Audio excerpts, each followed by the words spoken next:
Well, apparently, this is the year of returning favorite guests on our show. Yay. This time around, we are surrounded, and believe me, there is no better term to assign to the introduction of this guest than surrounded by the beautiful Anjie Hipple and the Judah Collective. Now, Anjie is the author of The Answer to All Your Questions and the creator of the True You Accelerator course. And Judah, well, they just so happen to be a collective of angelic beings from the fifth dimension.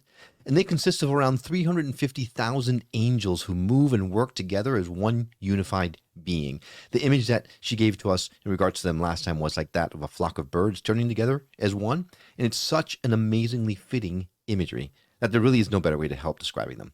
And personally, I believe that Judah is home for our very own Karen, who had an incredibly strong reaction the first time that they were here. How are you feeling today, Karen? I'm excited. Are you? All right. Well, without further ado, let's welcome Anjie Hipple to the show. Anjie, thanks so much for coming on. We're so excited to have you here.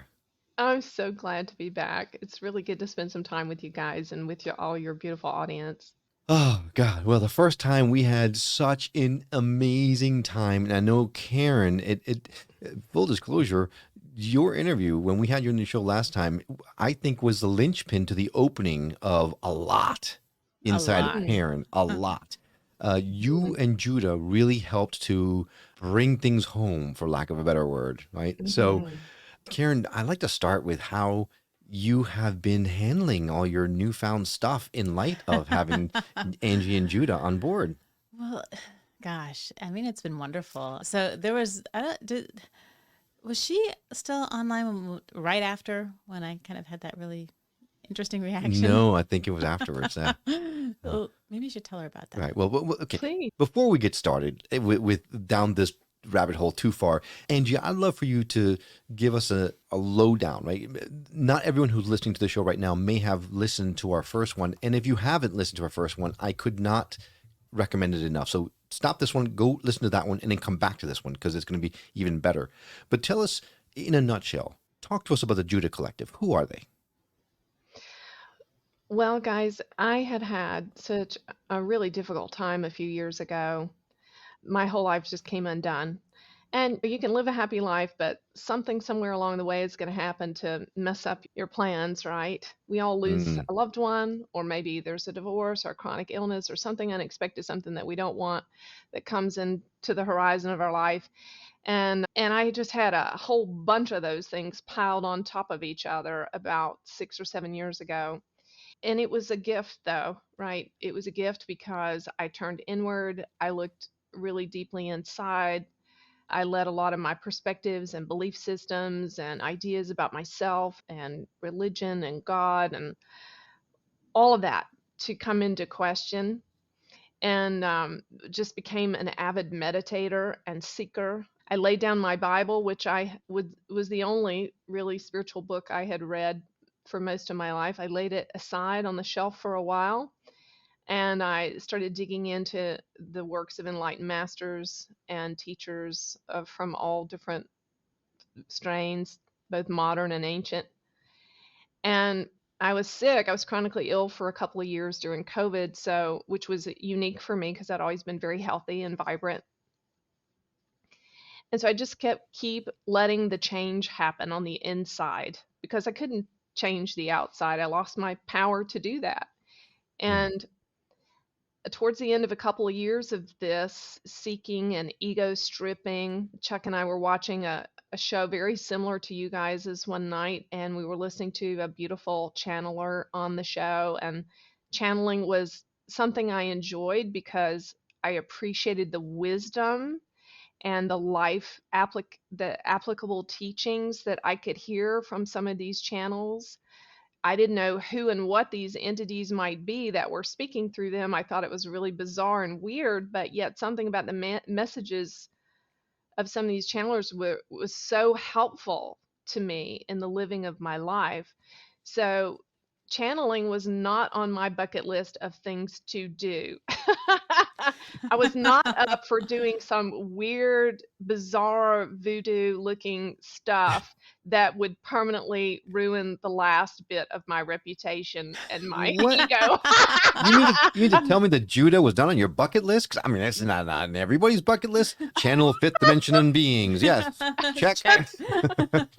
Yeah, I mean, I had a master's degree and, all the pedigrees, right? And something about channeling, just you have to throw all that out the window when that happens. So anyway, we were sitting one night watching this beautiful channeler, and Chuck looked at me and he said, "I think you could do that." And I really was finally at a place of such surrender that I was just thankful to be alive and be breathing, and I was willing to just let it all go and do whatever and be Mm, whatever I was meant to do. I was going to do that. And within a few hours, Judah came barreling through with these really profound, I had these really profound psychic experiences. They were wild and earth shattering, and I was instantly healed as well, which is a testament to some of what Karen was probably experiencing. Is when angels like Judah come through, especially just such a big group of them with so much raw, visceral, vibrational power from source. I mean, they are an express image of source. They are the stuff of source. And when they come through, the energy is so transformative. I was literally healed. And my husband is a very enlightened healer. If anybody's familiar with Hawkins' work, he's a 995 on the Hawkins map in the mm. level of consciousness of healing. And Wow. he was throwing everything he had at me and it was keeping me alive, but he didn't even have the answer. This healing that came through Judah was a miracle. And sometimes we have to figure it out on our own. Sometimes we got to just slog through it Mm. and find our inner answers. But they're amazing. We're in love with Judah. I mean, the moment they came after that, all my resistance to channeling was gone for sure. Mm. Mm-hmm. Well, I will say that after we stopped recording and we said goodbye to you the first time, Karen, Angie, you saw Karen's reaction. As I was just introducing you and Judah, she immediately started crying for no reason. There was a sense of longing, of belonging that she had all of a sudden overcame her.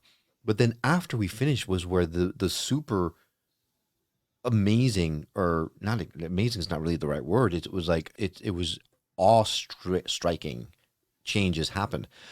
We stopped recording and Karen stepped back and someone or something else came through.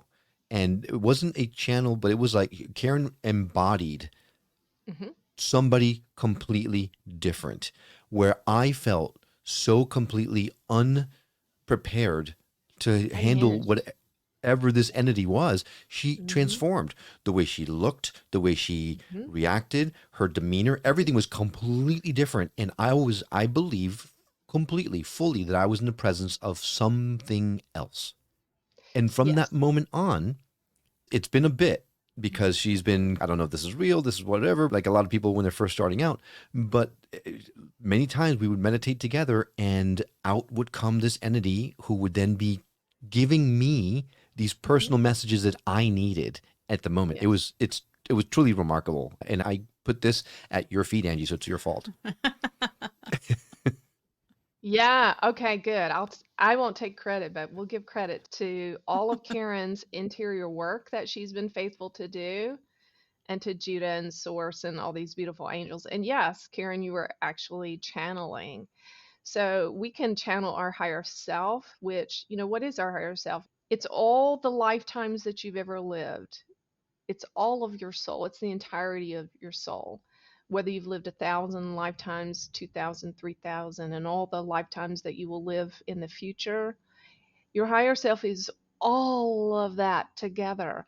Imagine the force and the power of even just talking to that aspect of source, your individual consciousness that at some time, eons ago separated out from source in order to have experiences.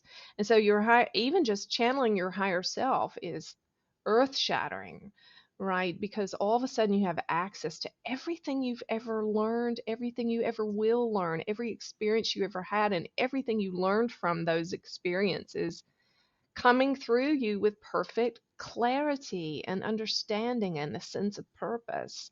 And that's exactly what you did, Karen. When we logged off, you just stepped into being your higher self. It's like Judah helped you plug in the plug of Karen into the outlet of Karen's higher self, which is so much more than Karen. It's many, many, many lifetimes. It's your wise old soul. And Judah just plugged you right into that. And you felt it, didn't you? Felt it, didn't you, Will? You could feel, Oh yeah. woohoo! Wow. Oh yeah. One of the, I mean, truly, it felt like a lion, like the visage of a Mm-hmm. lion coming through, and I Mm-hmm. felt unworthy to be in the presence of that entity, whoever, whatever it was. Mm-hmm. Sounds weird for me to say it. It feels weird to say it, but that's exactly how it felt. It did every time it came out. It felt like I'm not supposed to be here with this person right now. But And Well, you and that Chuck should have time, a husbands club. yeah, Coffee with husbands of wild channeling women. I think that's a great idea. well, it hasn't really happened much lately. Like it ebbed and went away, I think. But what would happen is I would start to hyperventilate. Mm. Hmm. And then even in meditating, like all of a sudden I start to hyperventilate and like get a little teary. And then Will says when I'm talking to him, he's like, "You don't blink." I'm like, It's really? true. And I don't know how long is it usually, like a couple minutes? At least 4 hours. I mean, it's incredible. No. No, it's actually I would say, I mean, probably a good. Yeah, I want to say 3 to 4 minutes at a time. And I don't blink the entire The time. entire time, you don't blink a That's single weird. time, which is Yeah, really that's pretty unnerving, to be cool. honest with you. Yeah. But I feel Where like is it's my kind wife? of but what was interesting was that after that first time, like the next for 3 or 4 days, everything, because Will said you looked like a lion, and everything, like pulled out some tarot cards and flip over. It's the lion. Everything was a lion. Everything. It Hmm. was the weirdest thing. Remember that? I do, yeah, It was so Yeah. strange. which And just that's, lends credibility. yeah, and Judah's explained that they are lion-like beings. They aren't, that is their demeanor. And this goes back, Judah goes all the way back to Sekhmet, which is the lion in Egypt. Do you remember Oh yeah, the, yeah, goddess segment, that absolutely, yeah. that's who Judah is. It's, yeah. Wow, Karen, your own personal goddess segment. That's a pretty strong entity to go beyond. All right. And they do. I just wanted to speak to Karen's experience a little. So in the beginning, you may channel a few minutes, and there's so much energy running through your body as you're doing it that you have to kind of build up stamina in it. So eventually, you'll be able to do it a little bit longer with a little more comfort and being able to breathe a little bit easier. But it is when they come into your body and merge with you, it feels like being breathed almost, which is why you had that experience of feeling sort Yeah, of like hyperventilating. it's wild. That's very cool. All right. Well, enough of us. Let's talk about you and Judah. Because, and not, Mhm. you know what? It's not even talk about you and Judah. Let's talk about us as humanity, right? Because we're Okay, here, yeah, we like Angie. that. Yeah, we're Hmm. here to ask you and Judah the hard questions. So it's Hmm. up to you whether we want to have you answer these, Angie, or have Judah come through, whatever you Okay, prefer. But we're going to ask the hard questions. For example, I like it. I want to know once and for all, what the heck are we doing here? What are we here for? What's the purpose of our existence? Okay, we'll let Judah answer that. Oh, yikes. Okay, here we go. Yes, okay, yes. The purpose of your being here is for you to remember yourself as the aspect of divinity that you are. You might use the word God, you might use the word universal consciousness. It does not matter to us whether you are atheist or very religious. We're here for all people. And the journey is for all people. The journey of the soul is for everyone. So you may say, well, I'm not a spiritual person. Well, we beg to differ, because if your spirit were not in your body, you would be dead. Everyone is a spiritual person. but perhaps not in the way of cultural or mental programming has taught you that the word means. So everyone is here as a unique expression of divinity, of all that is. And you are all that is inside of a physical body to play, to grow, to learn, to connect, to access, to express this divinity. So, what is the purpose of being here? To remember you are an enlightened being. You are God in a body, God in a woman, God in a man, God in a body. You are divinity. You are perfection. There is a part of you that is blameless, perfect, whole, unharmed, all knowing. You see, even science is now proving this. When scientists and psychologists work with even the most traumatized of victims, torture victims, and so on, and those that are rape victims and many other travesties, when they work with these precious souls, what they find is there is a part, an aspect of them which is completely unharmed and whole and lucid and clear and loving. And so each of you has this aspect. You're here to remember it, and then you're here to tap into it and enjoy it, which is what dear Karen did when she began to step into her higher self. You see, many of you are beginning to have experiences of a few moments of this full on connection with your higher self, but we're here to tell you you can actually progress to living from this perspective continually. And we encouraged you to have fun with it, enjoy it. The very first time we came through this vessel, just before she spoke, the very first word of ours came through her. Her first experience was that we smiled her, she likes to say. In other words, as we merged in with her, a huge smile broke out on her face. She could not have stopped smiling if she had wanted to or tried to. We were smiling her. You see, this is about joy, it's about fun, it's about playing, it's about curiosity, it's about asking questions, it's about building line upon line, idea upon idea, experience upon experience, so that you can bloom like a flower. You see, spiritual growth is a blooming. It is natural. It is profound. It is beautiful. You see, no one goes outside in the spring and finds a flower, a bud, and then pulls back the petals, petal by petal by petal, in order to make it grow. Of course, you would not, in order to make it bloom. Of course, you would not do that. How ludicrous. And so understand that this process for you is very, very natural. It is a blooming, it is a spontaneous, it is glorious, it is full of joy and a knowingness and a peace and an excitement. Yes. Good, good, good. Each of you who are here chose to come here. Before you entered your mother's womb, you had conversations with your soul family, with your angels, with Source very present. And it was a big planning committee, we would say. So you chose to be here specifically for this time, within time, in order to make an impact of your own that is unique to you, that is very unique to you and specific. And you chose your family, your culture, the area in which you would live. All of these were very purposeful. And there is, yes, a forgetting that happens, which is intentional, in order for you to have a fullness of experience as a human. And this is why you use this word awakening, is because you're beginning to remember your purpose and why you came, and so on. And each of you, in a broad sense of the term, You are simply here to be God in a body, God in a body, God in a body. You see, God likes to incarnate in a body and see and touch and feel and taste and breathe and hug and love and laugh and work and feel and all of that.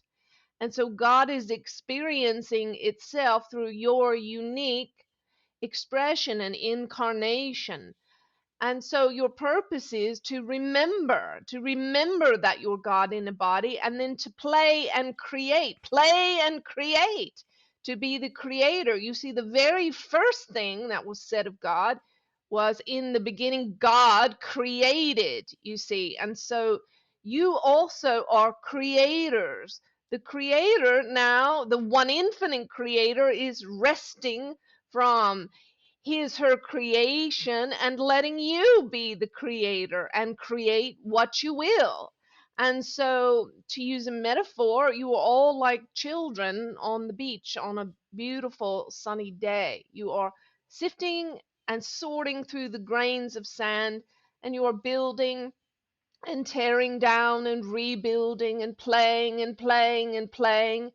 And soon enough, the tide will come and wash away everything you've created. The tide we are speaking of here in this metaphor is time. In due time, all that you've created, whether it's wealth, whether it's accumulated wisdom or experiences of any kind, education, writing books, playing instruments, building businesses, whatever it is you've set out and endeavored to do, be a healer in this life.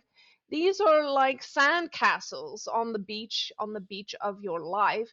And in due time, it will all be washed away and come to nothing. So we encourage you to remember to play and enjoy whatever it is you're doing. If you're doing something you don't want to do, stop doing it. Stop doing it as quickly as you can and get on about your play, the play of life, of enjoying, living, breathing, loving, creating, creating, creating. Yes, this is why you're here. You're here to do what you want to do. You see, the master Osho was famous for saying this. I do what I want to do. Do what you want to do, nothing more and nothing less, and enjoy it. And create whatever it is in your good pleasure to create. And if you are of the highest identification with your God self, everything you create will be of service, high service to others, to your brothers and sisters. Yes, to your brothers and sisters. How do we help people who are not experiencing the joy, who what they create is hurting other people and themselves? How do we help bring them into a place where they too can feel the joy and they can play and they can create?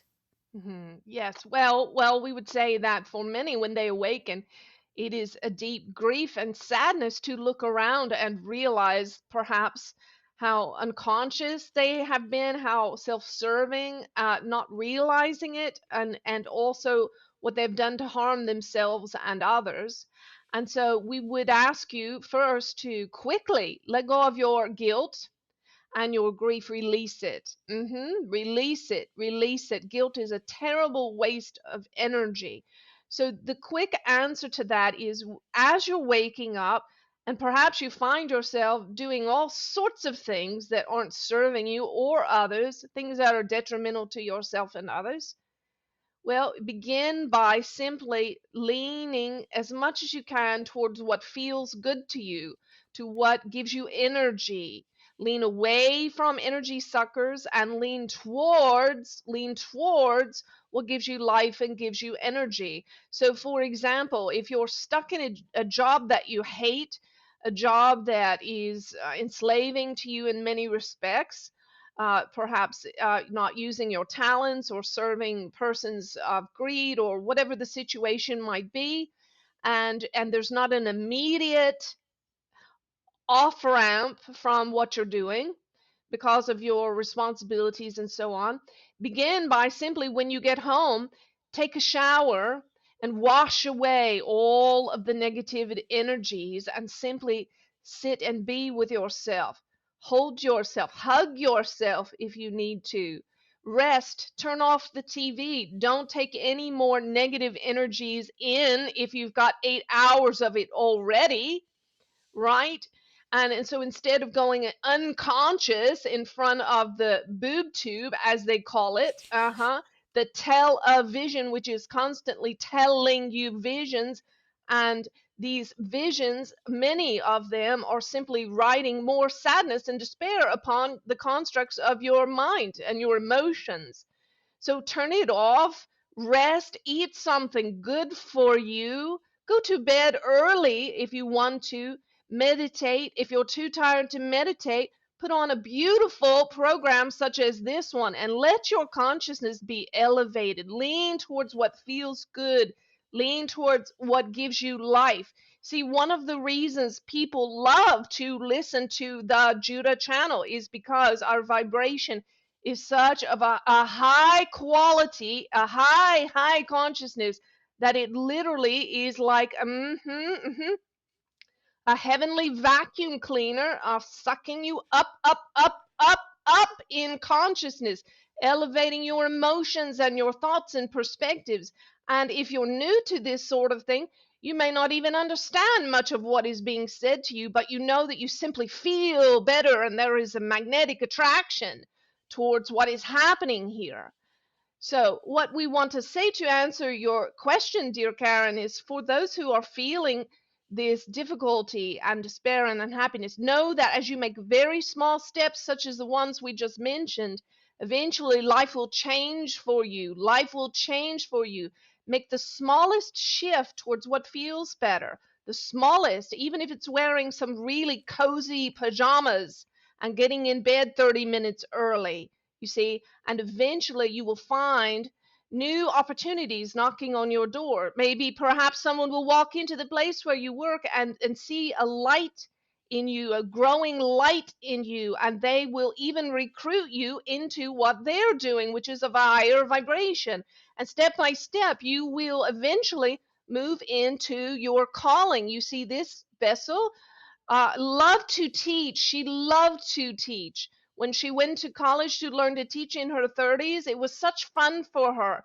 And when she began teaching in schools, some of them were of the most difficult vibrations, some of them even similar to a prison house, we would say, in the vibration. And the precious children were under such restraint and condemnation and so on. And it was so difficult for her. All she could do was eat, sleep, and work, you see. But she kept moving on in her personal journey. And then eventually she worked in a better school with a better vibration and with less efforting. And then eventually she moved into a situation where she was teaching one on one, teaching music, which was her passion, one on one, and making 3 times what she made as a teacher in the beginning, you see. And then now she is evolved and she is a spiritual teacher, and it is wonderful for her. She spends hours every week just meditating and thinking about what will serve the people that she teaches. So let this transformation happen incrementally, little by little, as you make the smallest of steps towards what gives you life, towards what feels better, what is more joyful, what is more aligned. Trust that everything along your path is going to shift and change, and you will come into alignment with your soul purpose and the reason for which you are here. I don't think I've ever heard you quite so emphatic. Yes, I mean, oh my gosh, this is I'm getting goosebumps. No, I mean the emphasis, the inflection, they are so present. I mean, it's remarkable. Judah told us about the reason why we are here on this planet and all that. It makes perfect sense if we've heard it before, and it resonates very much with what we've learned so far. However, the one question that I've asked, and I'm not sure if I've ever gotten a true understanding of why, is why do we come here to do everything that you said that we are coming here to do and promptly forget and then have to be forced to go lifetime after lifetime to try to remember, like what Judah was saying? Why not just give us the memories and build on what we learned on previous lifetimes? What do we got to start all over again every time we're born? That's a great question. I'm curious to see what Judah will say. Okay. Well, we want to say this to you. I want you to imagine that tomorrow you wake up with this beautiful woman lying beside you. Yes. That's You every don't morning. know anything about her. Oh, You've forgotten all of it. And then you would likely look at her having no context whatsoever for why this beautiful woman is here with you, and you would likely look at her and think, wow, how did I get so lucky? every Uh-huh, day. yes. And so you see, there is a gift in the forgetting and not remembering, in that all of your judgments of yourself and others and life and so on are erased, and you begin with a clean slate. How many of you would like to, in your most primary relationships, have a completely clean slate with the ones that you love? Wouldn't you love that? And so this is part of the purpose of this forgetting, is to have a completely clean slate. Now imagine for a moment a brand new baby. Every brand new baby is beautiful, wouldn't you agree? Full of life, full of purity, full of innocence, full of wonder, full of possibility. This is another reason for your forgetting, so that you can uh, uh, leave behind all your limiting perspectives and begin again in perfection, in your perfected state, you see.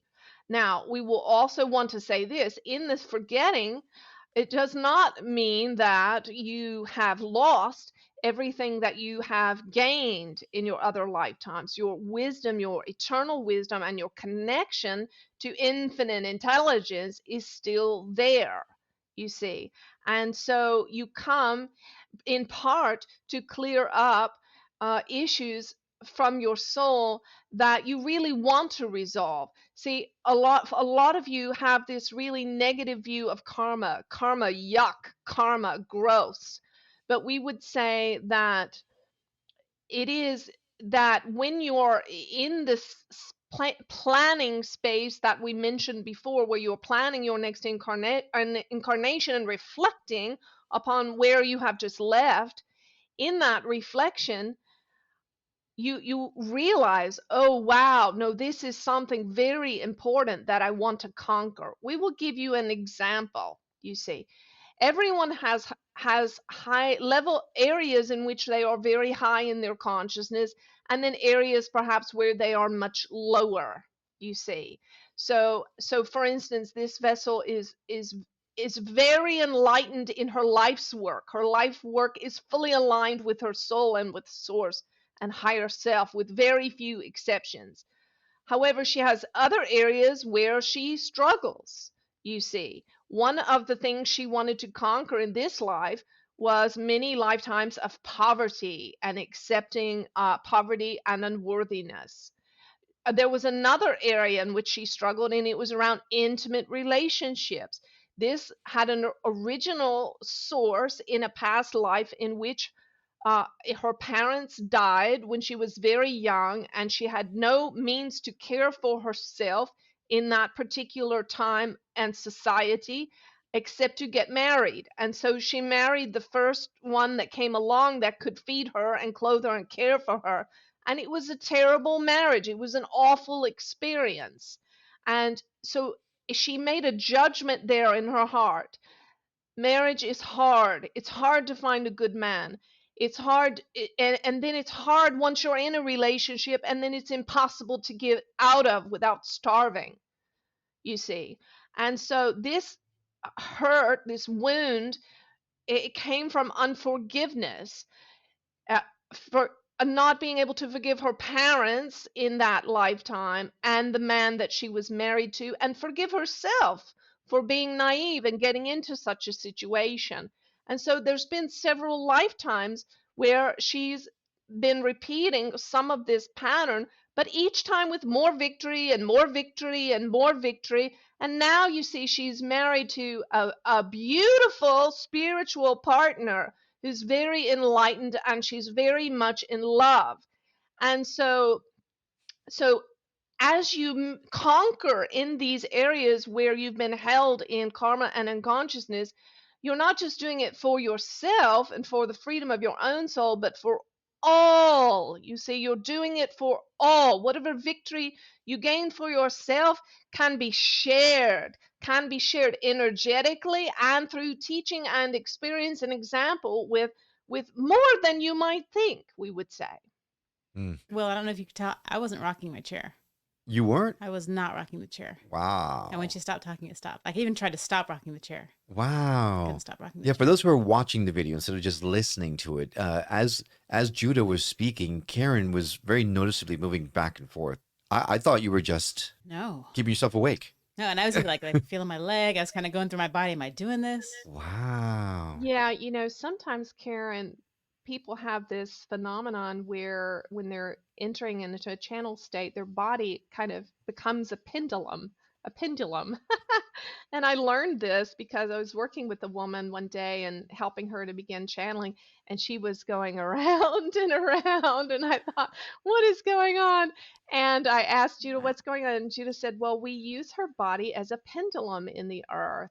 And so sometimes you will rock back and forth because your body is saying yes, or you'll go this way because your body is saying no. And see, the body is one of our first witnesses. It's our primary witness to the truth or untruth, to the energy that are being presented to us, right? Sometimes have you ever gone into a place and your body just wants to contract? You just want to get out of there, right? You just Yes. want to, and then in other energies, you just feel so expansive in your body saying, yes. So, Karen, now you know what your pendulums feel like. You are a cosmic pendulum. Ooh. I like that. I love that you can just drop in and out of Judah and Anjie at the moment's notice. A lot of times when we talk to people who channel other entities, it's either we're talking to them or we're talking to the entity for the whole time. You're like back and forth, and I love it. It's like we're having a 5-way conversation. And it's really interesting because when we've spoken with other channels, it feels kind of uncomfortable and a little odd, but this does not. It's this very is comfortable. just like, Well, that's because you you're know. home, Karen. That's because you're home. We know that. So, Well, all let's right. talk about that a little bit. Understand that everything that's going on with us, we have belief systems around it. We have so many beliefs that we need to trash. And one of them is that we have to go through a process to get into a channeling state, right? But we really don't. If we believe it's fast, then it's fast. So one of the things that I like to work with people on is dropping into meditation really fast because we live busy lives, right? And so we can have this belief system, well, I need to set aside this X amount of time in a quiet space to meditate. And that's important. We want to do that, right? But understand that you can be in the car getting ready to walk into your child's parent teacher conference, and you can drop in really quickly for a few seconds, even a minute, and get into a channeling state or a state of presence with your higher self, with your guides and with source, and get exactly what you need. And you can also do it in public context. So if you're, let's say you're sitting there in a parent teacher conference and there's some kind of issue coming up and you really need divine direction, you can just quickly drop right in and receive it. Wow. Okay, let's just clarify. You can. We might have to work at it a little bit. Well, we can get you there. And that's one of the things that we'd love to do at the Judah channel is help people begin to channel because everybody can channel. And it doesn't have to look bizarre and weird like what I do with Judah. It can be very compatible with your life. And I'll give you an example. When I first started channeling Judah, I was still very involved with 12 step because there's addiction in my family. And so I'd been in Al Anon for many years, and it was a real source of support for me at that time. And so when I started channeling Judah, I still had some sponsees that I worked with.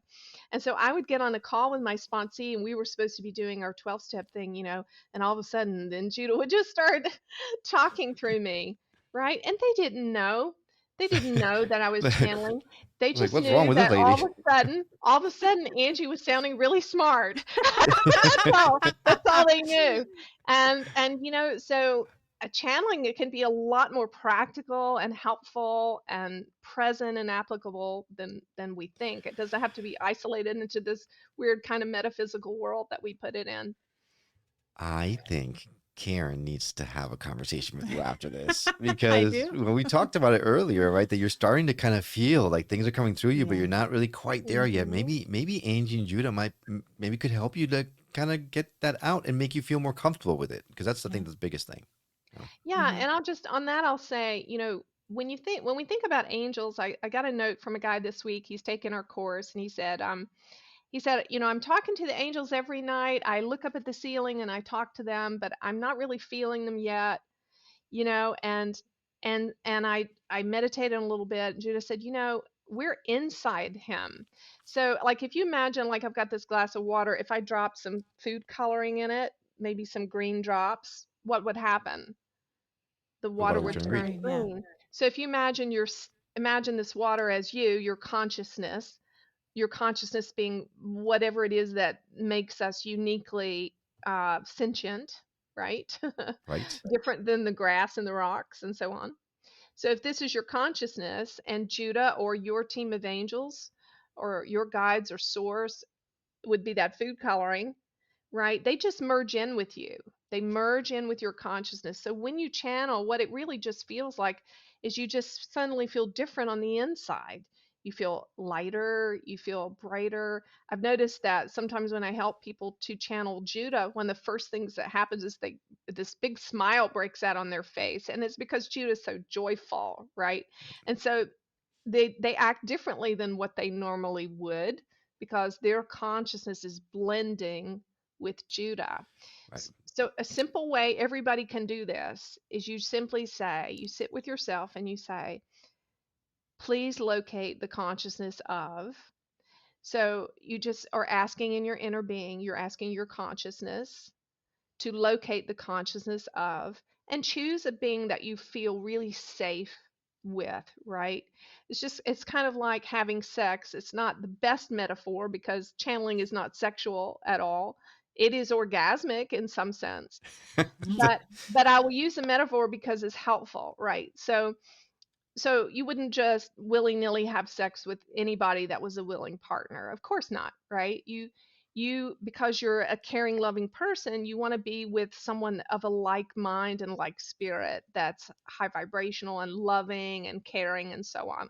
So when you start channeling, you want to choose an entity or being that you feel a connection with, maybe like Judah or Cryon or Archangel Michael, and you just begin there, and you just allow that, as in sex, where you merge with the other, and there's a point where you don't know who's who. You're just moving as one, and you're in unity and oneness.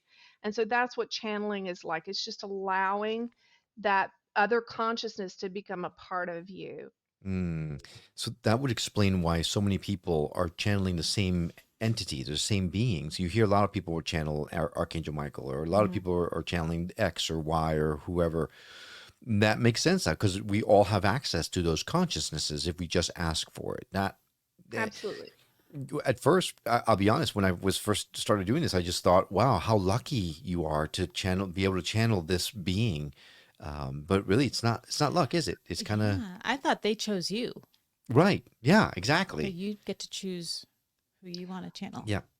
Right. Like, well, you wouldn't let, if it were you, and like going back to the metaphor about dating and Hmm. sexual relationships, you wouldn't allow just someone to choose you, right? No That's true. way. Not That's true. acceptable. But ideally, in a love relationship, it's a mutual choosing, right? Right. Right. And there are beings that I channel from time to time that come once and they don't come back again, or I choose not to continue on in the relationship with them because it doesn't seem to really benefit my service to humanity. Some beings, they just need to be heard, or they want to be understood or comforted in some way, especially fourth dimensional disembodied beings. But obviously we want to reach for the highest vibrational relationships that we can in channeling in order to bring through as much energy as possible to set people free. Oh my gosh. Does Judah feel like humanity, because we heard this a lot, is humanity on the brink of something? Are things accelerating? Do we need to brace ourselves for anything right now? Because it kind of feels that way. Okay, yes, we will talk about this. So when you say brace yourself, we are assuming that you're talking about difficulties. Is that correct? Yeah, or something wonderful. Like, should we expect anything coming up here soon? Some big change? Yes, well, let's talk about that. Well, first of all, obviously, there's a lot of upheaval right now.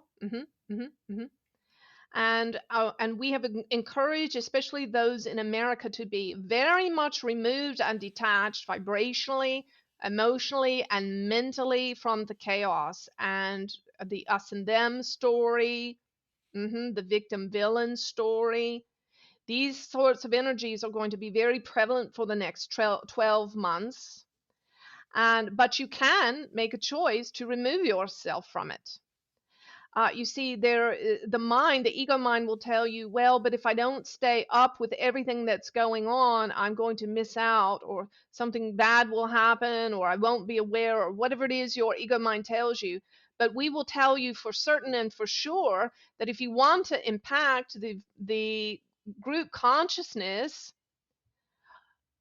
the way that you do that is to simply remove yourself and elevate your consciousness. Because one person who is in a state of peace and in a high vibrational state can counterbalance and counteract the negativity of millions of other people. Just one, just one.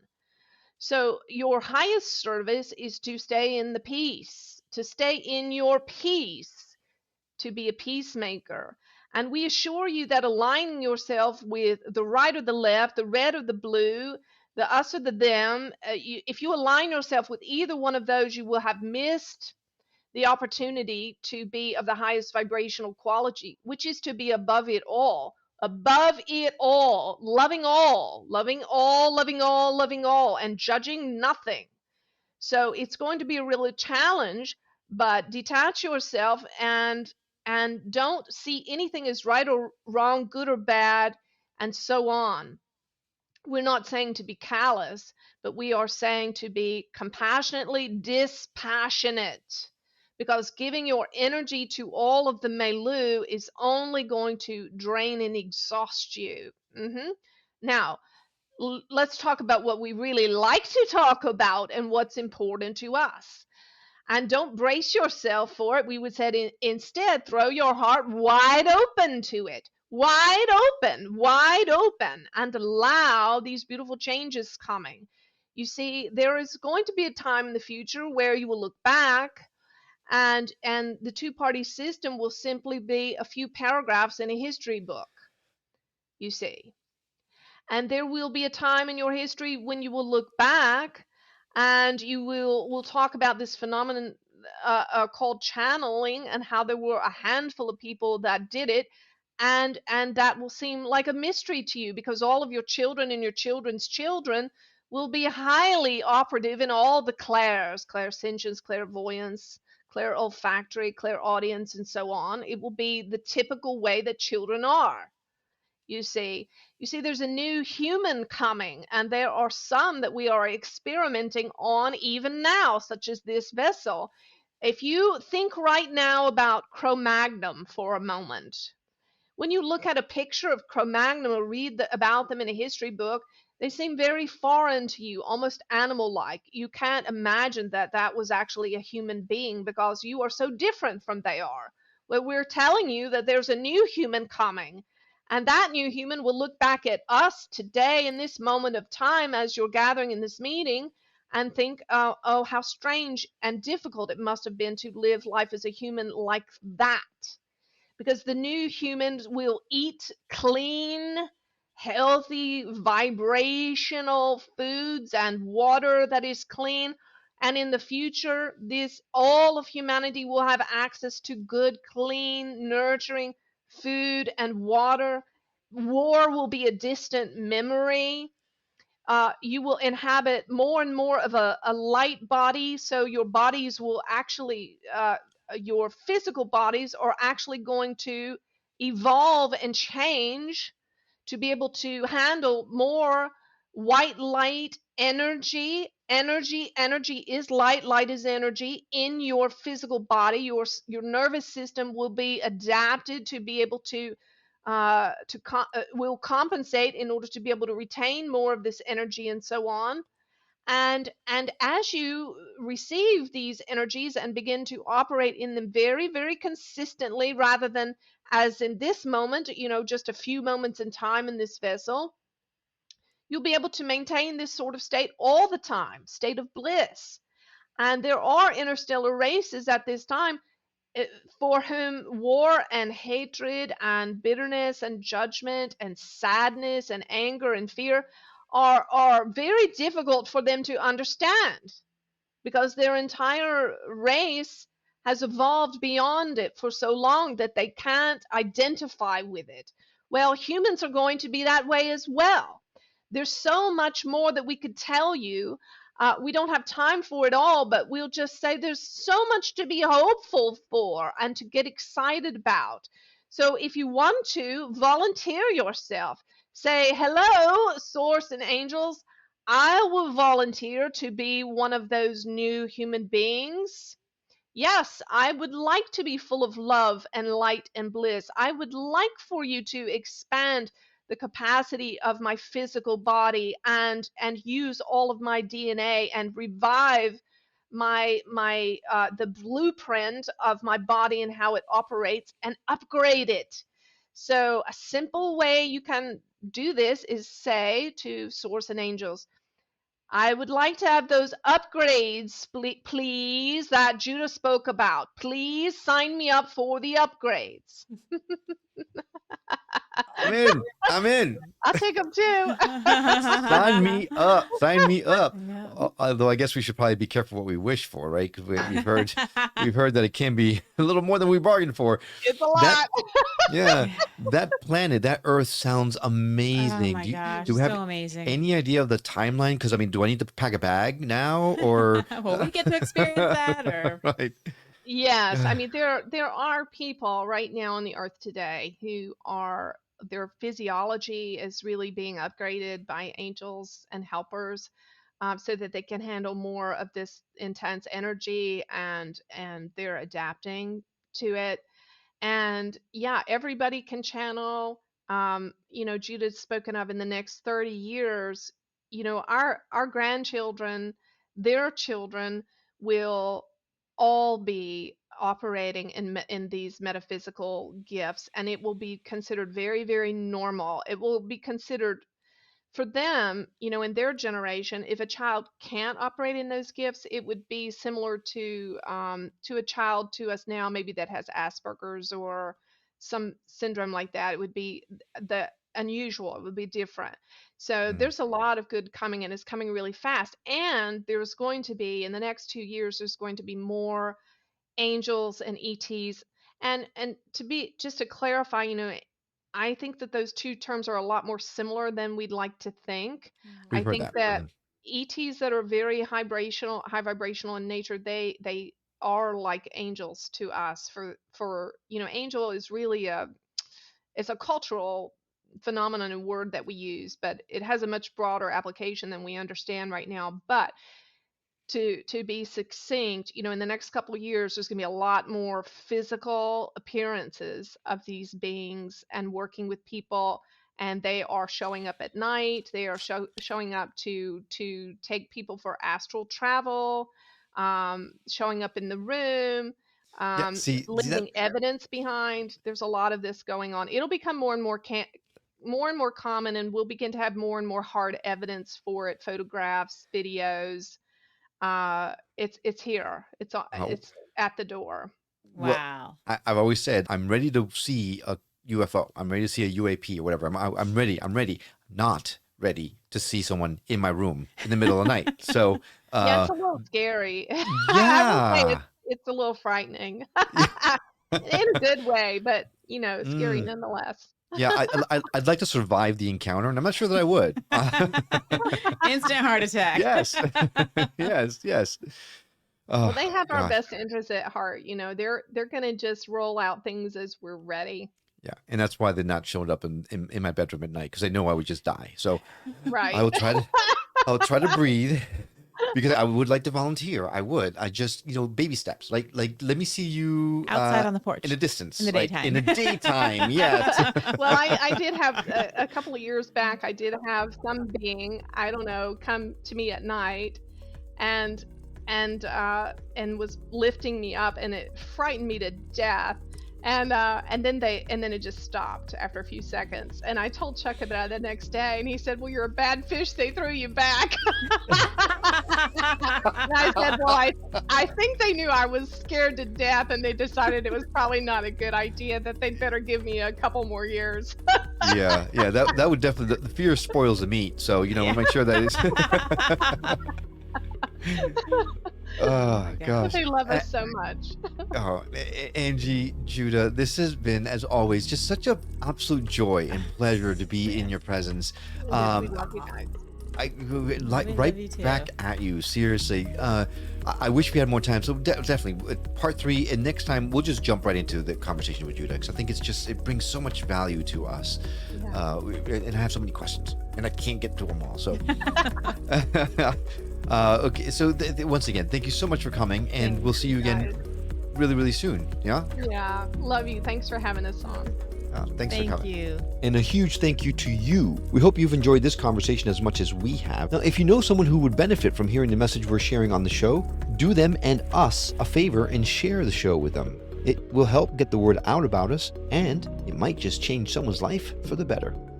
Well, that's all for now, but we'll see you on the next episode of The Skeptic Metaphysician. Until then, take care.